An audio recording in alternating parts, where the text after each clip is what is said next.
alipokufa akairithi Yaqub alayhi salam. Yaqub naye akaijalia katika qasaba min fidda, kibomba cha fedha, wasadara asaha, kibomba kile akakiziba huku na huku, wa'allaqaha fi unuqi Yusuf, akaiweka katika shingo ya Yusuf, hifdhan min al-aini, kwa kumlinda na jicho.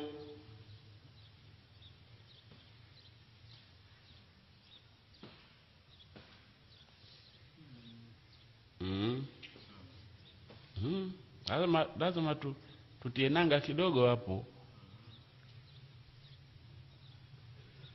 Kanzu akaitia katika kibomba cha fedha, akaziba huku na huku, alafu akamficha shingoni kumlinda na jicho. Kanzu ya mlinda mtu na jicho.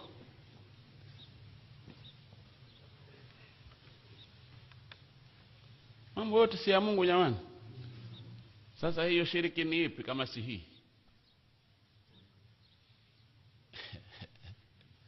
Naam, tutie nanga kidogo hapa, zunguke kidogo hapa.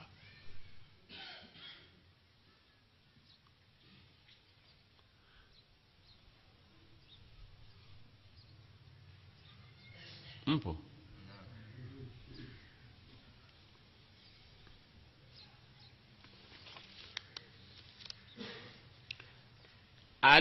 Alipotiwa kwenye lile shimo Nabii Yusuf alayhi salam, alikuja tena Jibril alayhi salam, yani akiwa uchi.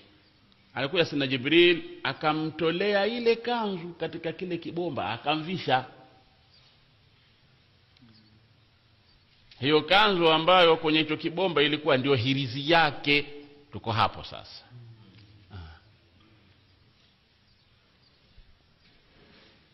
Na man allaqa tamima ukila ilaiha, maana yake ni mwenye kuvaa hirizi aachiwa nayo. Si pale utakapoona kwamba hirizi ndio inaokufaa huko kwa Mungu, ndio achiwa hivyo. Basi hata kidonge pia chambani yaitwaje ile ya kumeza ukapata shifa kwenye ambani malaria nini sijui, chloroquine ndio nini, ukiimeza hiyo wala huko kwa Mungu mushriki.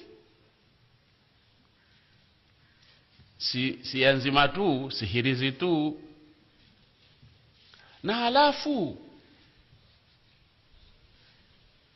kule nyuma walikuwa wanatafuta vile viji changa vile, wanavitoboa na wanavisha watoto hifdha min al-ain, kwa kuona kwamba katika kile kishanga kile kuna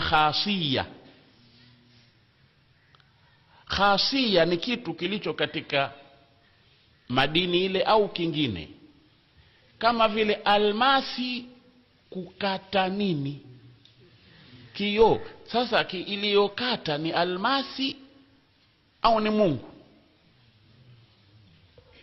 Sasa hiyo kama watumia almasi waona ikatao ni hii almasi, mushriki. Sasa kavi. Lakini kama kumbe Mungu, khasha ukaitumia nani? Na bora itikadi yako ni kwamba hiki hakizuru wala hakinufaishi, lakini kina khasia ambayo Mungu kaiweka hapa. Hiyo khasia ndio itakofanya kazi kwa kutaka kwa Mungu. Kwa hiyo hata kula ukala waondoa njaa kwa kuona chakula kinaondosha njaa kwako, mushriki. Ukanywa maji ukaona maji yataondosha kiu yenyewe pasi na iradati llahi, wewe mushriki.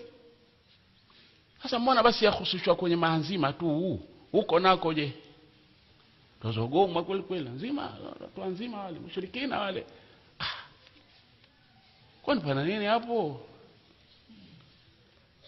Sio wanaelewa. Haya leo ni sana na mkayafikishe.